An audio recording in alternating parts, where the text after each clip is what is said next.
जय हिंद दोस्तों। मैं अखिलेश कुमार क्लास टुडे के डिजिटल प्लेटफॉर्म पे आप सभी लोगों का स्वागत करता हूं, इस उम्मीद के साथ कि आप सभी लोग स्वस्थ होंगे, मस्त होंगे, बहुत ही अच्छे से अध्ययन कर रहे होंगे, है ना। तो चलिए फटाफट जो है कि स्टार्ट करते हैं। ये जो है कि आपकी सी टेट की सॉरी, बार बार सी सेट आ जाता है, सी टेट की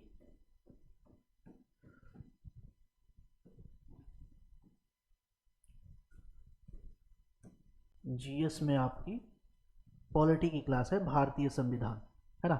भारतीय संविधान की जो ये क्लास है, आज की क्लास में भारतीय संविधान को जो है कि लेके चला जाएगा।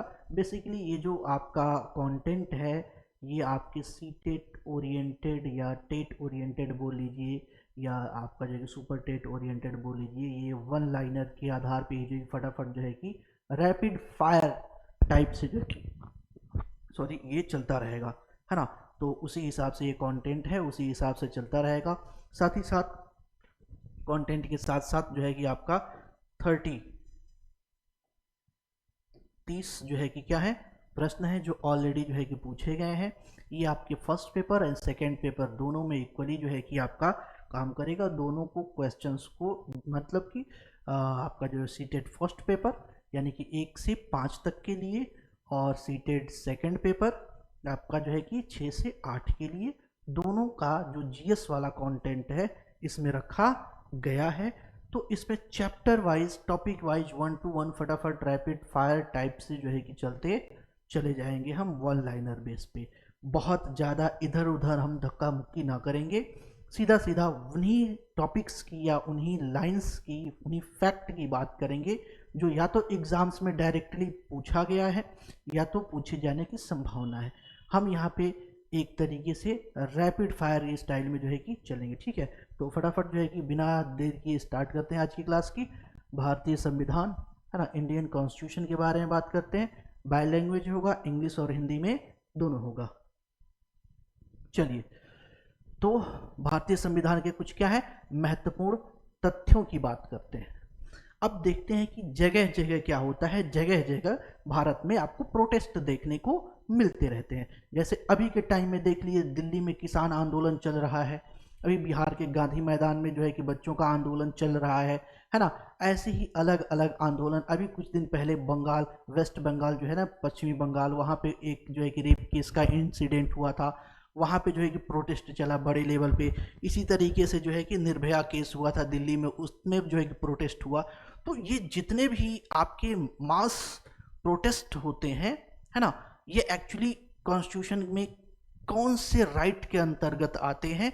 तो इस तरीके से पहला फैक्ट यहाँ पे दिया गया है आपको, है ना। यहाँ पे दिया गया है वर्ष 2012 to 13 में दिल्ली में निर्भया कांड के विरोध में संपूर्ण देश में एक जन आंदोलन चलाया गया। अतः यह सामूहिक आंदोलन आएगा, कहाँ आएगा, तो राजनीतिक अधिकार के अंतर्गत आएगा, है ना। राजनीतिक अधिकार, तो जितने भी ये मैंने प्रोटेस्ट जो है कि आपको बताए, चाहे वो किसी तरह का भी प्रोटेस्ट हो, वो कहाँ पे कंसीडर किया जाएगा, पॉलिटिकल राइट के थ्रू जो है कंसीडर किया जाएगा। In the year 2012 to 13 a mass movement was launched across the country in protest against the Nirbhaya incident in Delhi. Therefore this collective movement will come, कहाँ पे, under political right. कहाँ पे आ जाएगा, political right. तो इस तरह की चीजें कहाँ पे आ जाएंगी, पॉलिटिकल राइट के तहत आ जाएंगी, है ना। मौलिक अधिकार, मूल अधिकार कहाँ दिए गए हैं, कहाँ दिए गए हैं, तो पार्ट 3 में दिए गए। ध्यान रखिएगा, पहला जो है, पहला जो है ना पार्ट, पहला पार्ट पहला है, यहाँ पे आपकी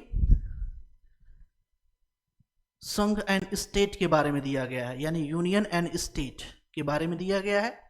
सेकंड पार्ट में आपको क्या दिया गया है, आपके क्या बोलते हैं कि सिटीजनशिप के बारे में दिया गया है। थर्ड में आपको जो है कि ये फंडामेंटल राइट के बारे में दिया गया है। तो थर्ड जो पार्ट थर्ड है, इसमें जो फंडामेंटल राइट है, फंडामेंटल राइट के बारे में बात किया जा रहा है कि फंडामेंटल राइट जो दिया गया उसका सीक्वेंस क्या है। तो सीक्वेंस देखते हैं, तो सबसे पहले क्या आता है आपका, इक्वलिटी के बारे में बात करते हैं, है ना। यहाँ पे दे रखा है fundamental right are included under the constitution part 3 contain the correct sequence of fundamental right in the constitution constitution of India. तो सबसे पहले क्या है, इक्वलिटी है, उसके बाद फ्रीडम है, उसके बाद जो है कि आपका अगेंस्ट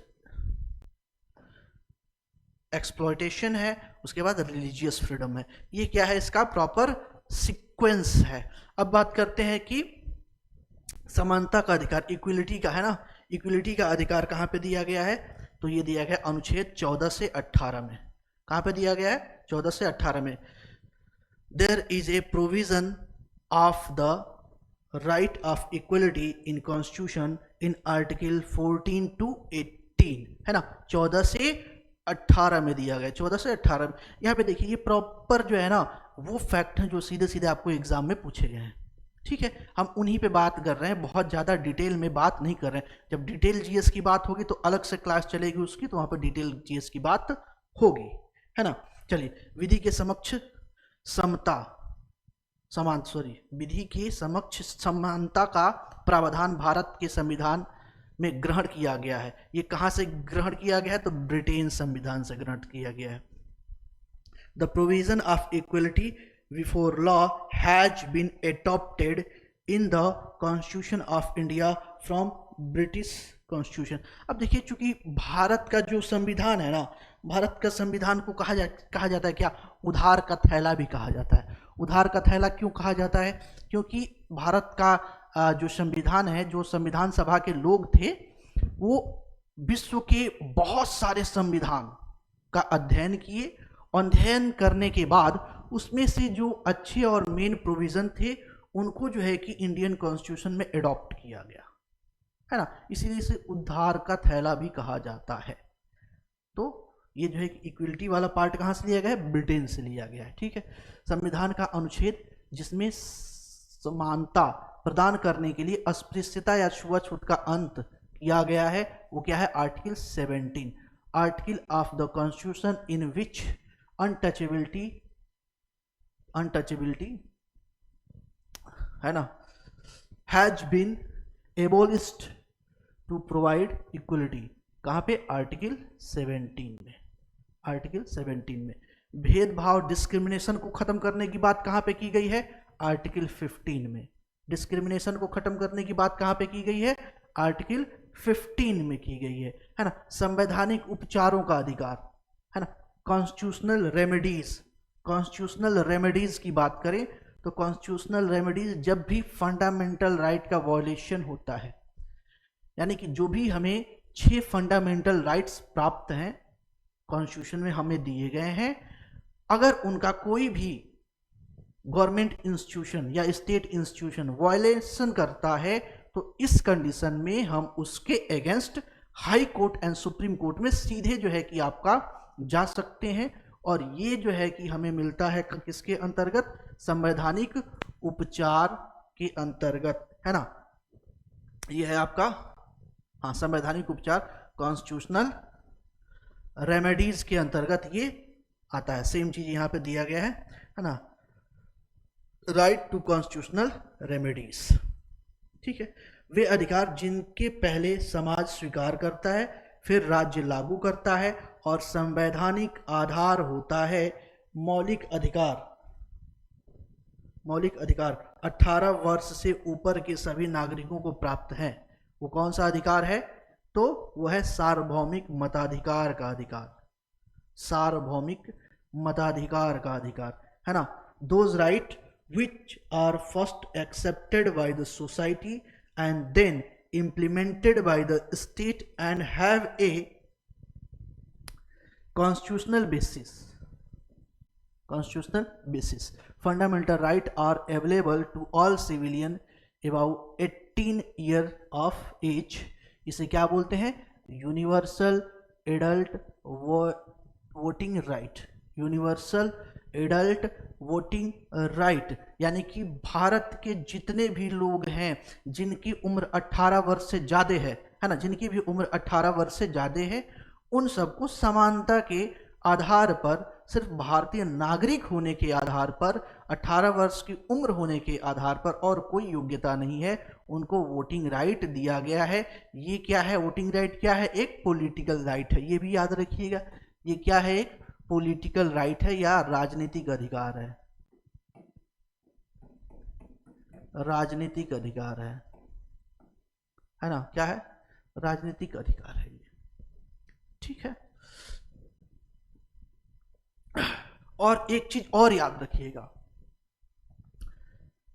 ये जो आपका यूनिवर्सल एडल्ट वोटिंग राइट है, यूनिवर्सल एडल्ट वोटिंग राइट है, ये एक ऐसा इशू था कॉन्स्टिट्यूएंट असेंबली के बीच में जिसपे कोई डिस्प्यूट नहीं हुआ, कोई मतभेद नहीं हुआ, कोई बहस नहीं हुआ, सर्वसम्मति से इसको कह दिया है कि हाँ इट्स ओके, ये सबको वोटिंग राइट इतना तो सबको मिलना ही चाहिए।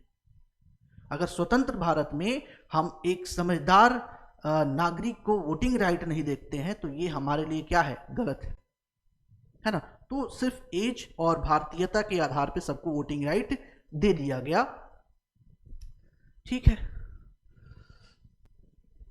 अब यहां पे देखा आयु सीमा 21 से घटाकर 18 की गई, ठीक है, किसके तहत, तो 61वें संविधान संशोधन के तहत। The age limit was reduce from 21 to 18, किसके तहत भाई, 61 कॉन्स्टिट्यूशनल अमेंडमेंट 1989 में, है ना। चलिए अब यहां पे एक और फैक्ट है, ये क्या है आपका, एक अफ्रीकी अमेरिकन नागरिक अधिकार आंदोलन कार्यकर्ता थे कौन, Rosa Parks was an African American civil right movement activist, Rosa Parks. संयुक्त राज्य अमेरिका में सामाजिक भेदभाव को रोकने के लिए नागरिकता अधिनियम पारित हुआ था। कब पारित हुआ था ये, तो 1964 में पारित हुआ था, है ना। Citizenship act was passed to prevalent society discrimination in United State in 1964। अब यहाँ पे जो है कि भारत का जो है ना स्वरूप कैसा है, स्वरूप के बारे में क्या कह रहा है कि भारत एक संघात्मक व रूप को अपनाता है, संघात्मक व एकात्मक रूप को अपनाता है ना। तो union and unitary form has been adopted in India. यहाँ पे क्या होगा, यूनिटरी फॉर्म कहने का मतलब क्या है, एक तो संघात्मक फॉर्म है, संघात्मक फॉर्म से मतलब क्या हुआ कि भारत को अलग अलग छोटे छोटे स्टेट में बांट दिया गया है। यहाँ पे कोई एक गवर्नमेंट नहीं है ना। यहाँ पे गवर्नमेंट का अगर इस आपका लेवल देखेंगे तो 3 लेवल पे गवर्नमेंट चलती है। एक तो ग्राम पंचायत लेवल पे जो है कि काम होता है, उसके बाद स्टेट लेवल पे काम होता है, उसके बाद सेंट्रल लेवल पे काम होता है। यानी कि यहाँ पे राइट्स एंड अथॉरिटी को क्या किया गया है, डिसेंट्रलाइज कर दिया गया है, विकेंद्रीकृत कर दिया गया है, जिससे जो है कि जो काम है यानी कि जो आपका गवर्नेंस है, शासन है, वो अच्छे से चलता रहे, है ना। तो यहाँ पे क्या होगा, यूनिटरी। विश्व का पहला लिखित संविधान। अब इसमें बहुत सारी बातें हैं। विश्व का पहला संविधान कौन सा है, तो ब्रिटेन का संविधान है। कौन सा है, ब्रिटेन का संविधान है।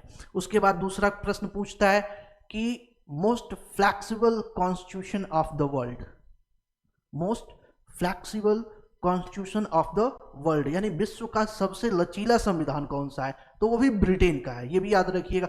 अब चूंकि क्या है ना, ब्रिटेन का जो कॉन्स्टिट्यूशन है वो नॉन रिटन फॉर्म है, ये भी याद रखिएगा कि जो ब्रिटेन का कॉन्स्टिट्यूशन है वो क्या है, नॉन रिटन फॉर्म में है, रिटन फॉर्म में नहीं है, वो एक्चुअली ट्रेडिशन बेस्ड है। क्या है, ट्रेडिशन बेस्ड है। तो जो भी चीज ट्रेडिशन बेस्ड होती है उसमें सामान्य तौर पे फ्लेक्सिबिलिटी क्या होती है, ज्यादा होती है, लचीलापन ज्यादा होता है।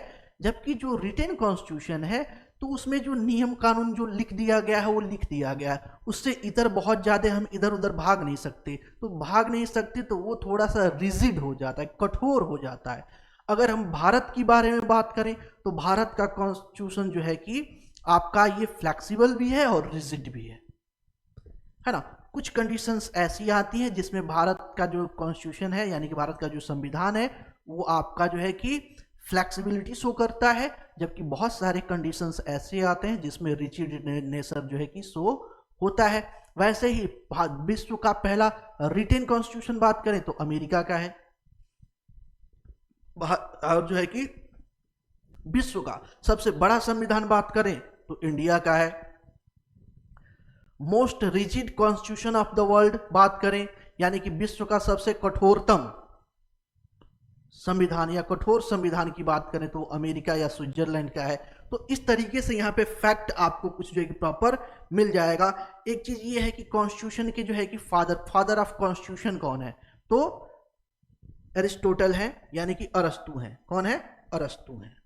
इस चीज को थोड़ा सा ध्यान रखिए। ये बेसिक ऐसे फैक्ट हैं जो आपसे बार बार एग्जाम्स में पूछे जाते हैं, बार बार पूछे जाते हैं, है ना।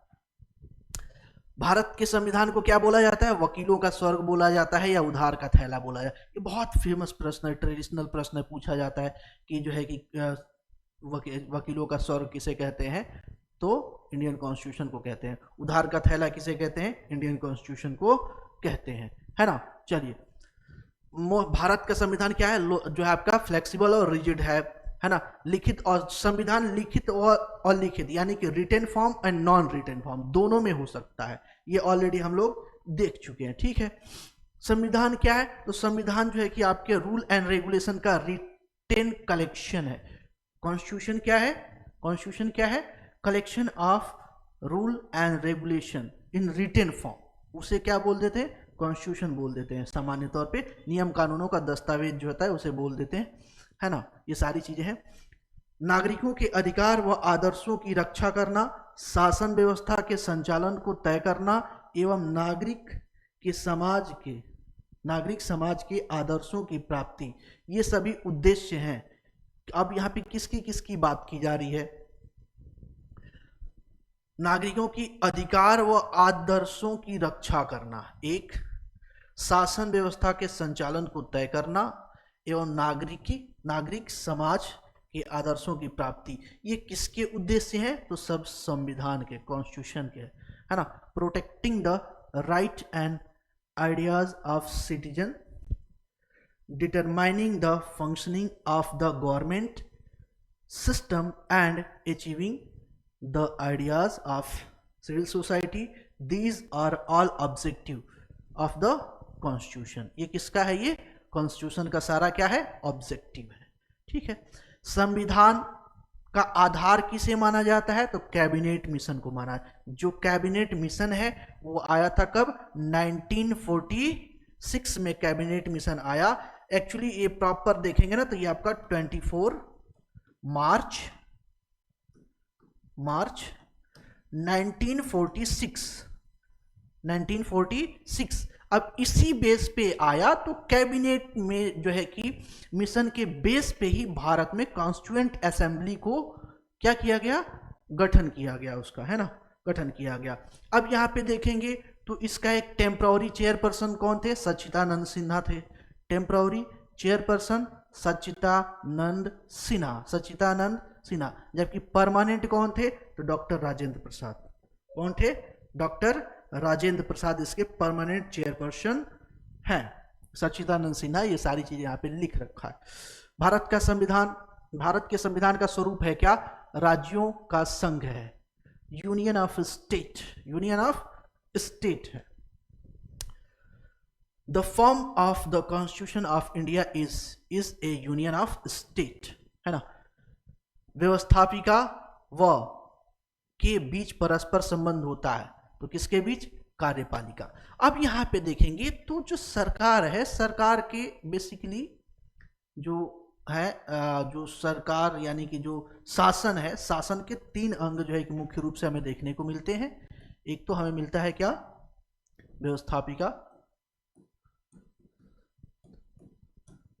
व्यवस्थापिका लेजिस्लेटिव, उसके बाद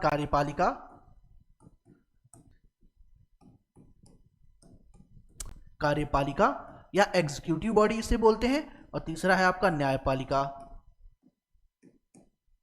न्यायपालिका। ये 3 अंग होते हैं। ये कितने अंग होते हैं? 3 अंग होते हैं। ये अब ऐसी बात नहीं, ये पूछा जाता है ना, शासन के कितने अंग है? तो शासन के 3 अंग है। ध्यान दीजिएगा इस चीज को, शासन के कितने अंग है? 3 अंग है, ठीक है।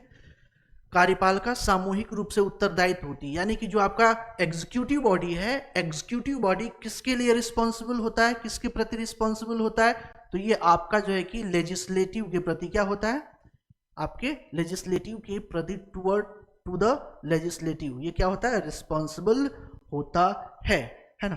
जो आपकी संसदीय व्यवस्था है, जो संसदीय व्यवस्था, इसको और एक नाम से जानते हैं मंत्रिमंडलीय शासन, है ना। तो आपका जो parliamentary system is also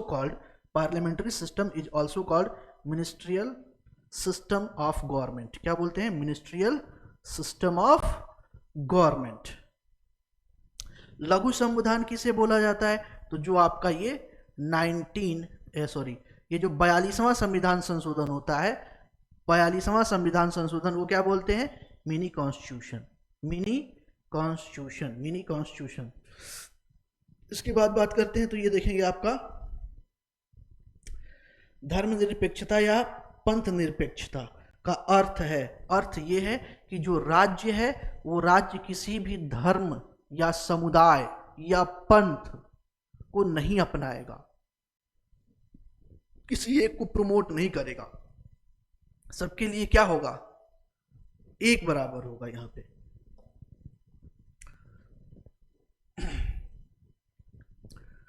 meaning of the secularism यहाँ पे अलग अलग दे रखा है। Secularism, everyone is equal before the state and state had no religion. राज्य का कोई अपना धर्म नहीं होगा, है ना। देखिए, धर्म के आधार पे बहुत सारे राज्य या देश का गठन किया जाता है, बहुत सारे, जैसे पाकिस्तान है, इस्लामिक कंट्री है, अफगानिस्तान है, इस्लामिक कंट्री है, वैसे ही बांग्लादेश, अभी तक तो वो सेक्युलरिज्म को फॉलो कर रहा था, बट अभी वो भी जो है क्या इस्लामिक कंट्री की तरफ जो है कि बढ़ रहा है। बहुत सारे इस तरीके से आप देखेंगे तो आपके बहुत सारे देश हैं जिनका एक स्पेसिफिक रिलीजियन होता है, वो उसे फॉलो करते हैं। जबकि इंडियन कंडीशन में देखते हैं तो इंडियन कंडीशन इंडिया जो है भारत के कंडीशन में देखते हैं तो यहाँ पे एवरीवन इक्वल बिफोर स्टेट, चाहे कोई भी रिलीजियन हो, कोई भी आपका जो है क्या है कम्युनिटी हो, पंथ हो, राज्य जो है कि धर्म हो, वो राज्य के लिए क्या होगा, बराबर होगा। लेकिन राज्य का कोई एक धर्म नहीं होगा, सिंपल सा फंडा है, ठीक है। धर्मनिरपेक्ष राज्य घोषित किया गया है ना। डिक्लेयर ए सेकुलर स्टेट, कहां पे सेकुलर स्टेट डिक्लेयर किया गया है, इन प्रीएम्बल। कहां पे डिक्लेयर किया गया है, प्रीएम्बल में डिक्लेयर किया गया। सबसे रचीला ब्रिटेन का है और सबसे रिजिड आपका कहां का है, अमेरिका और स्विट्जरलैंड का है ना। स्वयं भारत राज्य स्वयं को अलग करता है, किससे अलग करता है, रिलीजियन से अलग करता है, धर्म से क्या करता है, अलग करता है। धर्म में अहस्तक्षेप की नीति को अपनाता है कौन, भारत अहस्तक्षेप। ये सारी जो स्टेटमेंट है ना, ये अलग अलग शब्दों में स्टेटमेंट इसलिए हैं, देखिए अब इतने ही चीजों को अलग अलग भाग जो है कि तरीके से बोला, ये है ना। फिर ये आपका ये है आपका, उसके बाद देखेंगे तो आपका ये है, ऐसे ही देखेंगे तो अलग अलग स्टेटमेंट एक ही चीज पे दे रखा है, क्योंकि ये वो ऐसे जो है कि प्रश्न है जो इस तरीके से एक ही चीज को घुमा घुमा के अलग अलग शब्दावली की तरह पूछा गया है और उसको as it is statement wise वहां पे मैंने कलेक्ट कर रखा है। तो वही सारी स्टेटमेंट वाइज जो है कि इस तरीके से प्रश्न जो है कि पूछा गया है, तो इसको देखा जा सकता है ना। Adopting the policy of non interference in religion, है ना। धर्म में हस्तक्षेप की नीति अपनाता है कौन, भारत अपनाता है, इसमें कोई इंटरफेयर नहीं किया जाएगा। किसी एक विशिष्ट धार्मिक समूह द्वारा शासित नहीं किया जाएगा भारतीय राज्य, कभी भी भारत पे एक किसी धर्म विशेष का राज्य नहीं हो सकता है, यहां पे स्पष्ट रूप से ये इंश्योर किया गया है और इस पे विशेष बल दिया गया है। यहाँ पे भी देखेंगे तो किसी धर्म विशेष को न तो थोपेगा, न ही लोगों की धार्मिक स्वतंत्रता को छीनेगा कौन, भारतीय धर्मनिरपेक्ष राज्य। धर्मनिरपेक्ष राज्य का मतलब यही हो गया कि कोई स्पेसिफिक एक रिलीजियन को इंडिया में प्रिविलेज नहीं मिलेगा, स्टेट उसे प्रमोट नहीं करेगा, उसे कोई एक्स्ट्रा फैसिलिटी नहीं देगा, या किसी सिविलियन को फोर्सफुली नहीं कहेगा कि आप ये रिलीजन एडॉप्ट करो या प्रैक्टिस करो या न प्रैक्टिस करो आप। तो इस तरह का कोई भी सिचुएशन हमें देखने को नहीं मिलेगा, है ना। तो इसी के हिसाब से जो है कि बोला जाता है कि जो इंडियन है वो सेकुलर स्टेट है, और इसका यानी कि जो स्टेट है उसका कोई A1 रिलीजियन नहीं है। All religion equal to Indian state, याद रखिएगा इस चीज को, ठीक है। देश में एक से ज्यादा स्तर की सरकारें होने का मतलब क्या है? संघवाद, फेडरलिज्म। भारत के संविधान की प्रस्तावना में संविधान संशोधन के द्वारा समाजवादी धर्मनिरपेक्ष शब्द सम्मिलित किया गया था। कब? 42वें संविधान संशोधन द्वारा। कब किया गया था? 42वें संविधान संशोधन द्वारा। The word secularism, socialist and secular has been included in the preamble. कहाँ पे है ये? प्रियम्बल में है। ध्यान, ये बहुत ध्यान देने वाली चीज है, पूछ देता है ये कहाँ पे जोड़ा गया है, कहाँ पे है। तो ये उद्देशिका में, हिंदी में इसे उद्देशिका कहते हैं या प्रस्तावना कहते हैं, है ना। उद्देशिका या प्रस्तावना कहते हैं। Of the constitution of India through the constitutional amendment, किसके द्वारा? तो 42वें 42 अमेंडमेंट के द्वारा किया गया था। भारतीय संविधान का वह खंड जिसको अक्सर संविधान की आत्मा कहा जाता है। तो संविधान की आत्मा कहा जाता है किसे? मौलिक अधिकार। मौलिक अधिकारों में किसे कहा जाता है? संवैधानिक उपचारों के अधिकार को कहा जाता है। कौन कहा था ये कौन कहा था? ये कौन कहा था? तो डॉक्टर भीमराव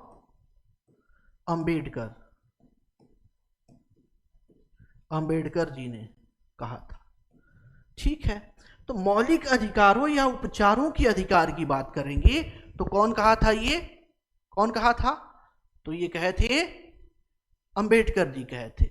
लेकिन प्रस्तावना को भी यानी उद्देशिका को भी संविधान की आत्मा की संज्ञा दी जाती है ना। और ये संज्ञा किसके द्वारा दी गई है? तो संविधान सभा द्वारा, जो कॉन्स्टिट्यूएंट असेंबली है, कॉन्स्टिट्यूएंट असेंबली द्वारा प्रियम्बल को सोल ऑफ कॉन्स्टिट्यूशन बोला गया है।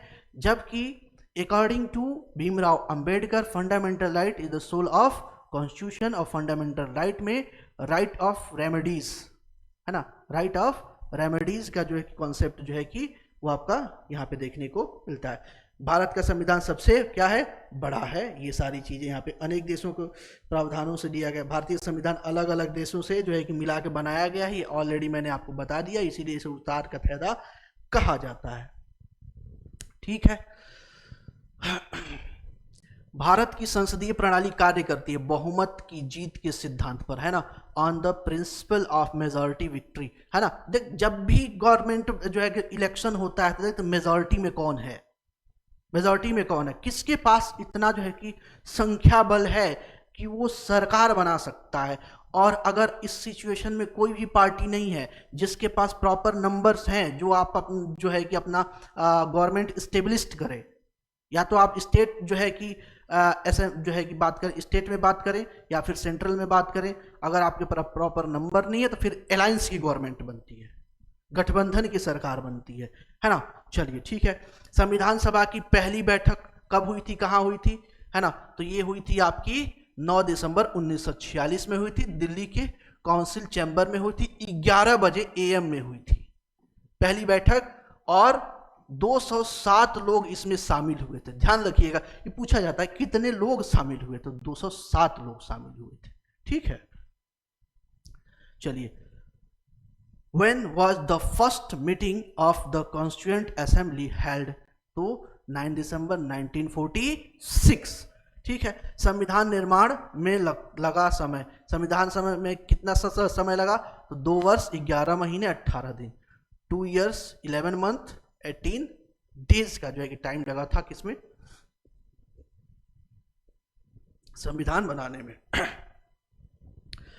संविधान सभा की जो है कि संविधान सभा द्वारा संविधान पारित कब कर दिया गया, बनके तैयार कब हो गया, तो 26 नवंबर 1949 को, 26 नवंबर 1949 को जो है कि आपका तैयार हो गया।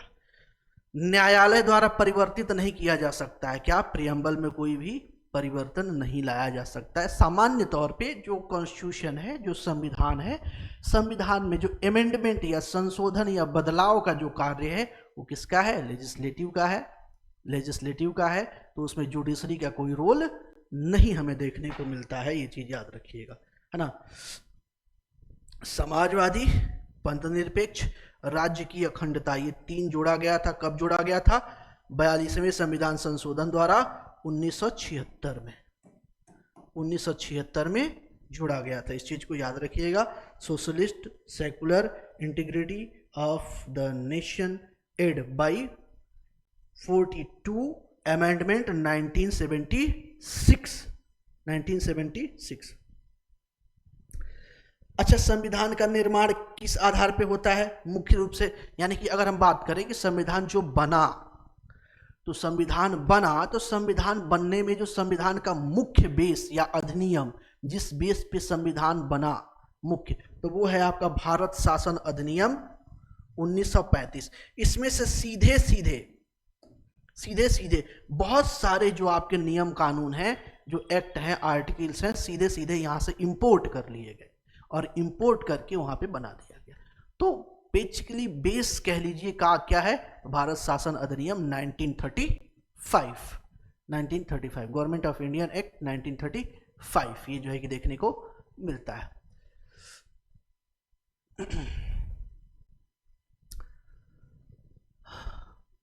राष्ट्रपति पर कब महाभियोग लगाया जाता है ना?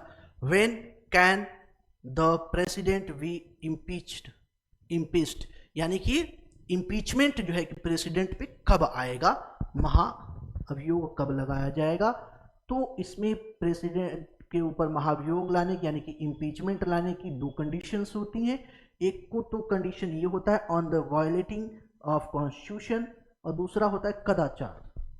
कदाचार का मतलब गलत आचरण हो जाए, व्यवहार सही ना रहे। व्यवहार सही रहने का ना मतलब ये है कि वो अपने नेशनल इंटरेस्ट में काम ना करके किसी अदर कंट्री के इंटरेस्ट में काम कर दें, मिली भगत कर दें। तो इस तरह के जो है कि काम में जो है कि इम्पीचमेंट लाया जा सकता है। संधि और समझौता किसके नाम से होगा? राष्ट्रपति के नाम से होगा।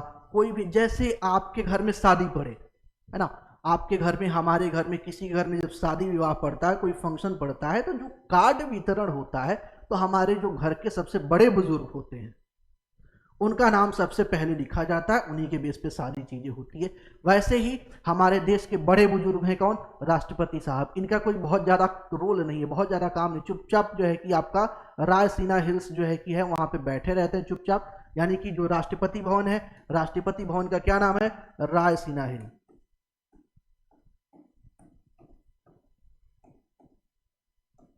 रायसीना हिल में बैठे रहते हैं और कोई ज्यादा इनके पास काम होता नहीं है, लेकिन सारा काम इन्हीं के नाम से होता है। चाहे देश में कोई भी कानून बने, कोई भी अमेंडमेंट हो, संशोधन हो, किसी दूसरे देश से कोई भी समझौता हो, किसी दूसरे देश से उधार लिया जाए राष्ट्रपति के नाम पे, किसी दूसरे देश को उधार दिया जाए राष्ट्रपति, मतलब जो भी काम होगा वहां पे नाम किसका होगा? राष्ट्रपति का है। ठीक है, चलिए अब यहां पे क्षमा दान देने की शक्ति किसके पास होती है? राष्ट्रपति के पास होती है। ज्वाइंट सेशन बुलाया जाता है किसके थ्रू? आर्टिकल 18, आर्टिकल 18 के थ्रू ज्वाइंट सेशन बुलाया जाता है ना। वर्तमान में राज्यसभा में सदस्यों की कुल संख्या कितनी है? तो अप्रॉक्स जो है कि आपका 245, संख्या कितनी है? 245 है, 245 है ना। प्रेजेंटली द नंबर ऑफ जजेस इन सुप्रीम कोर्ट कितना है? 34। कितना है? 34। मैक्सिमम कितना हो सकते हैं? सुप्रीम कोर्ट में मैक्सिमम जजों की संख्या कितनी हो सकती है? 34 हो सकती है। संविधान सभा में महिलाओं की संख्या कितनी थी? 15 थी।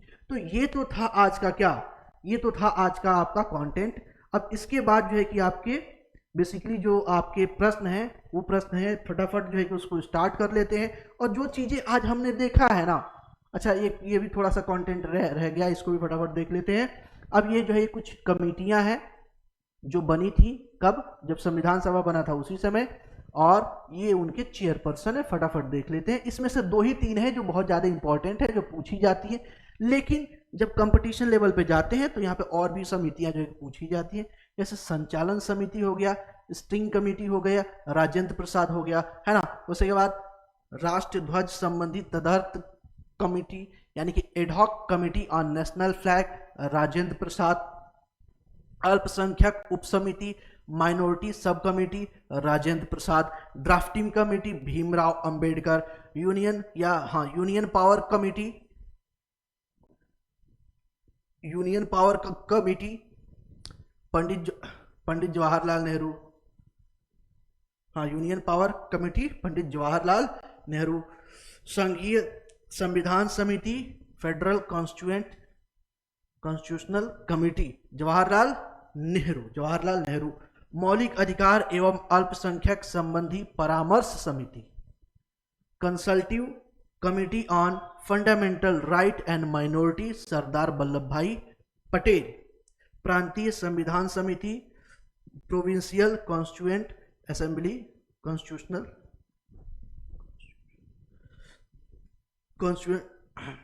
Assembly committee. कौन है इसके चेयरपर्सन, कौन थे, सरदार वल्लभ भाई पटेल। मौलिक अधिकार उप समिति फंडामेंटल राइट सब कमिटी के चेयरपर्सन कौन थे, जेपी कृपलानी। तो ये फटाफट जो है क्या हो गए आप आज के जो है कि ये कंटेंट हो गया। अब इसी कंटेंट के बेस पे फटाफट जो है कि 30 प्रश्न है, 30 प्रश्न है, इस 30 प्रश्न को फटाफट स्टार्ट करते हैं और इसे देखते चलते हैं, है ना। संविधान सभा का संवैधानिक सलाहकार कौन था? Who was the constitutional adviser of constituent assembly? कौन था? तो राजेंद्र प्रसाद नहीं, सुब्रम राव नहीं, ये तो आपके doctor B N Rao. Benegal Narasimha Rao, ये कौन है? Benegal Narasimha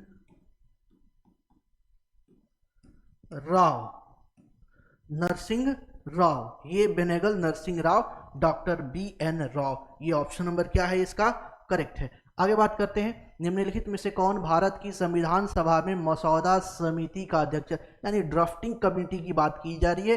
who among the following was the chairperson of drafting committee in the constituent assembly of India? तो सिंपल सी बात है, डॉक्टर भीमराव अंबेडकर। अभी इसको जो है कि हमने प्रॉपर जो है कि इसको देखा है।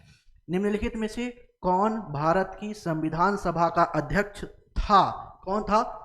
Who among the following was the chairperson of the Constituent Assembly of India? अब यहाँ पे देखिए परमानेंट या टेम्पररी की बात नहीं की गई है, तो जो भी ऑप्शन में मिल जाए, तो जो भी ऑप्शन में मिल रहा है क्या? डॉक्टर राजेंद्र प्रसाद। ठीक है, डॉक्टर राजेंद्र प्रसाद।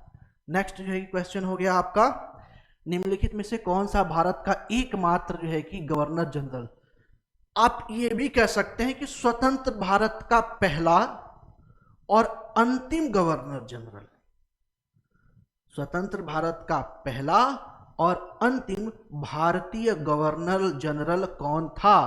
तो प्रथम और आखिरी दोनों बात करते हैं, तो वो है आपके कौन?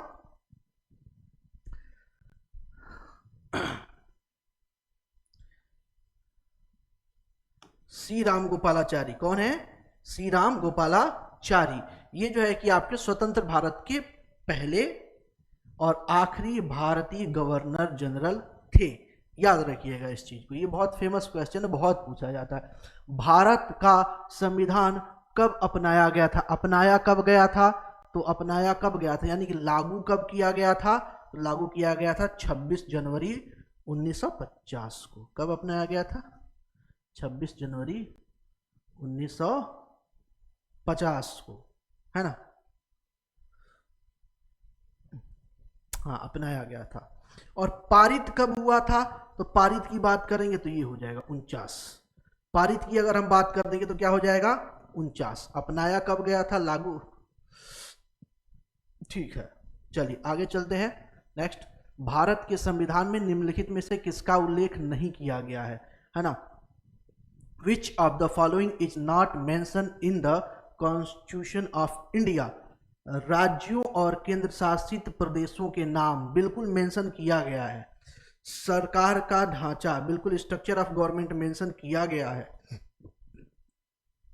राजनीतिक दलों का नाम, नागरिकों का अधिकार बिल्कुल ये किया गया है, ये किया गया है, ये नहीं किया गया। ऑप्शन नंबर सी सही है। राजनीतिक पॉलिटिकल जो पार्टीज हैं, पॉलिटिकल पार्टीज का प्रॉपर वहां पे मेंशन कोई हमें देखने को मिलता नहीं है।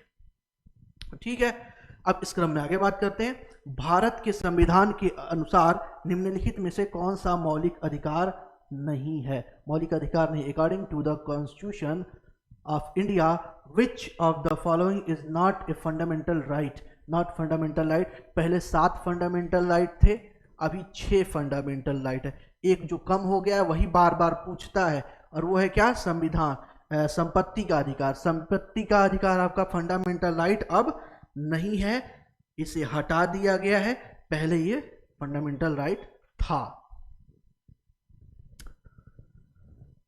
भारतीय संविधान द्वारा दिया गया नागरिकों को यह अनुमति दिया गया, यहाँ पे डैश, यहाँ पे सद है ना, नागरिकों को यह अनुमति देता है कि वे उच्च न्यायालय या उच्चतम न्यायालय जा सकते हैं यदि उन्हें ऐसा लगता है कि उनके मौलिक अधिकारों का सरकार द्वारा या स्टेट द्वारा वायलेशन किया गया है। किसके अंतर्गत जा सकते हैं? जीवन के अधिकार के अंतर्गत नहीं जाएंगे, किसके अंतर्गत जाएंगे? संवैधानिक उपचारों के अधिकार, राइट टू कॉन्स्टिट्यूशनल रेमेडीज के अकॉर्डिंग ये हाई कोर्ट या सुप्रीम कोर्ट जा सकते हैं। ठीक है, निम्नलिखित में से कौन सा एक भारतीय संविधान की प्रस्तावना का भाग नहीं है? धर्मनिरपेक्षता है, समाजवाद है, प्रजातांत्रिक है, क्या नहीं है? तो संघात्मक नहीं है। क्या है? संघात्मक नहीं है। डी ऑप्शन सही है ना? ये वहां पे नहीं लिखा गया है, प्रियम्बल में कोई मेंशन नहीं है। भारतीय संविधान का कौन सा भाग मौलिक अधिकारों से संबंधित है? अभी बताए हैं, क्या? भाग नंबर 3, पार्ट 3 इसका क्या है? पार्ट है। Doctor B.R. अंबेडकर ने निम्नलिखित में से कौन से अधिकारों को संविधान का हृदय या आत्मा कहा है? किसे कहा है? तो संवैधानिक उपचारों के अधिकार को क्या बोला है इन्होंने? सोल या heart of constitution, heart of constitution. 12 number, जिस मौलिक अधिकार को आपातकाल में भी समाप्त नहीं किया जा सकता। जब इमरजेंसी लगती है, इमरजेंसी के भी सिचुएशन में उस फंडामेंटल राइट को हम नहीं हटा सकते, तो वो क्या है? जीवन एवं व्यक्तिगत स्वतंत्रता, व्यक्तिगत स्वतंत्रता है ना, यहां पे, यानी कि the fundamental right which can not be abrogate even during the emergency. ठीक है, तो क्या है आपका? Protection of the life and personal liberty, इसको नहीं हटाया जा सकता। चलिए, भारतीय संविधान के निर्माण को किस भारतीय शासन अधिनियम ने सर्वाधिक प्रभावित किया है? Which Indian government act most influence the making of the Indian constitution?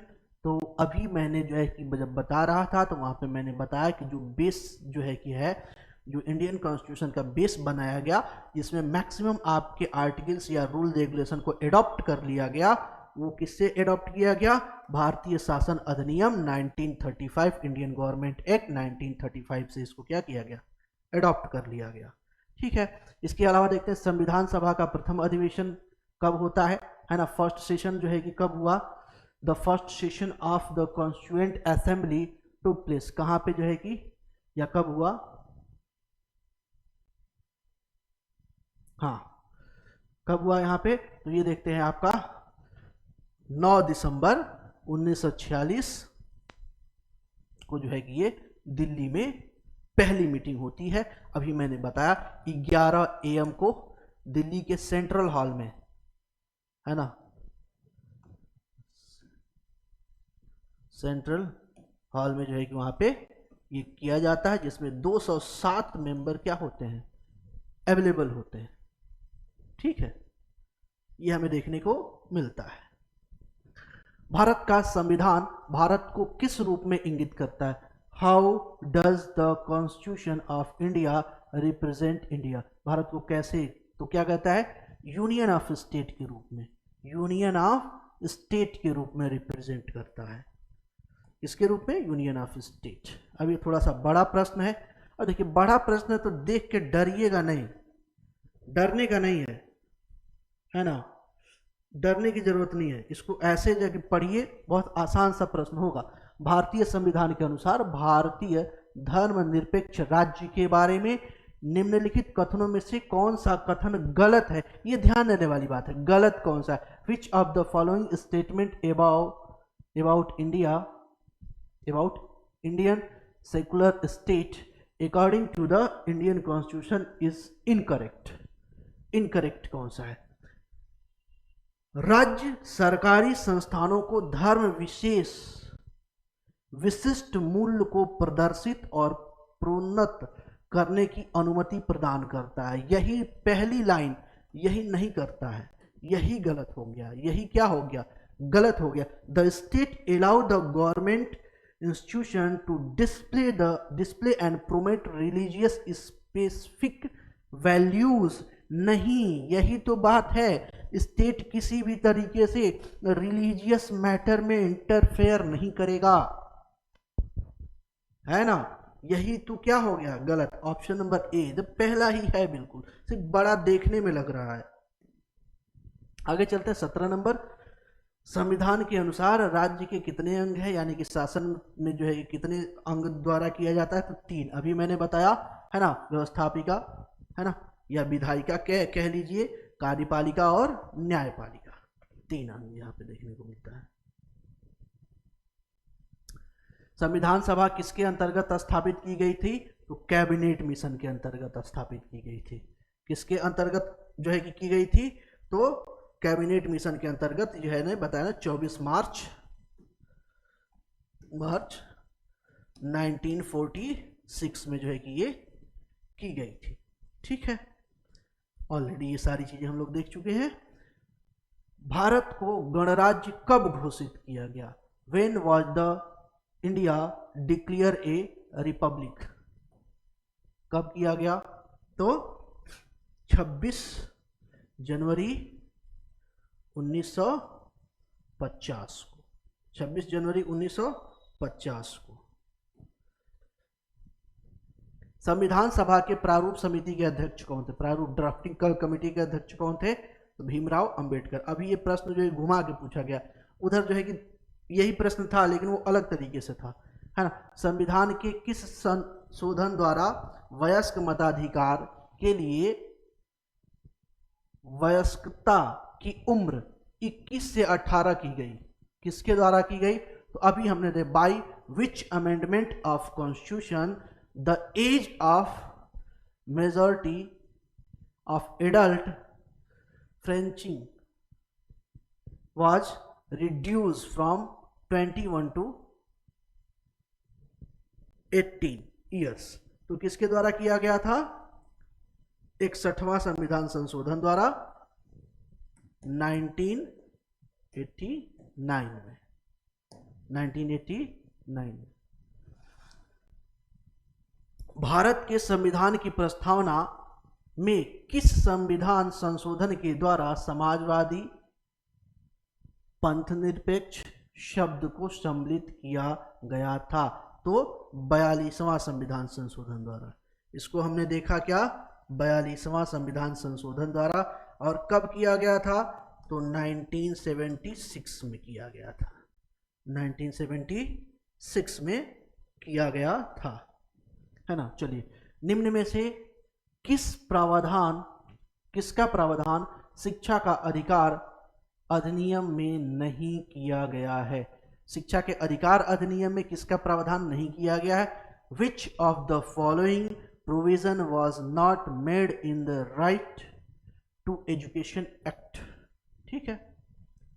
6 to 14 वर्ष के सभी बच्चों के लिए निःशुल्क व अनिवार्य शिक्षा का प्रावधान, to provide free and compulsory education to all children 6 to 14 years age, कक्षा में प्रवेश के लिए परीक्षा तथा डोनेशन पर प्रतिबंध,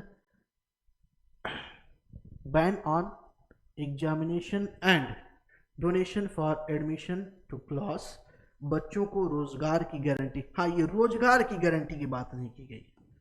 ऑप्शन नंबर सी, रोजगार की गारंटी की बात नहीं की गई है एजुकेशनल राइट में। चलिए आगे चलते हैं। राष्ट्रीय ध्वज में लंबाई तथा चौड़ाई का उचित अनुपात क्या है? The proper ratio of length and width in the national flag, तो क्या है आपका 3:2। 3:2, बीच में अशोक चक्र है, अशोक चक्र में 24 क्या है, तिलियां हैं। 24 तिलियां का मतलब ये है कि हम भारत की सेवा में 24 घंटे क्या है, अवेलेबल है। ये सारी बातें जो है कि छोटी छोटी हैं जो पूछी जाती हैं, है ना। चलिए, भारतीय संविधान के किस खंड को अक्सर संविधान की अंतर आत्मा कहा जाता है? कहा जाता है, ठीक है।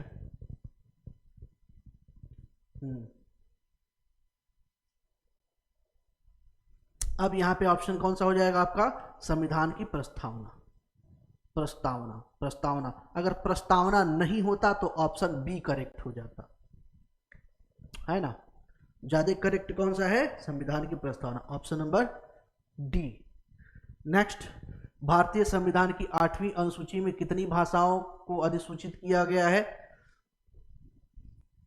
How many language are notified in the 18th schedule of the Indian constitution? 18, 20, 22, 23। कुल कितनी भाषाएं हैं? 22 भाषाएं हैं। 22 भाषाओं को किया गया है। संविधान सभा को अंगीकृत किया गया, अंगीकृत किया गया किसके द्वारा? किसके द्वारा अंगीकृत किया गया? तो संविधान सभा के द्वारा किया गया। किसके द्वारा? जब संविधान बन रहा था तो संसद तो था ही नहीं उस समय, लोकसभा राज्यसभा कुछ भी नहीं था। क्या था? संविधान सभा थी, और संविधान सभा द्वारा संविधान को क्या किया गया, जो है कि अंगीकृत किया गया,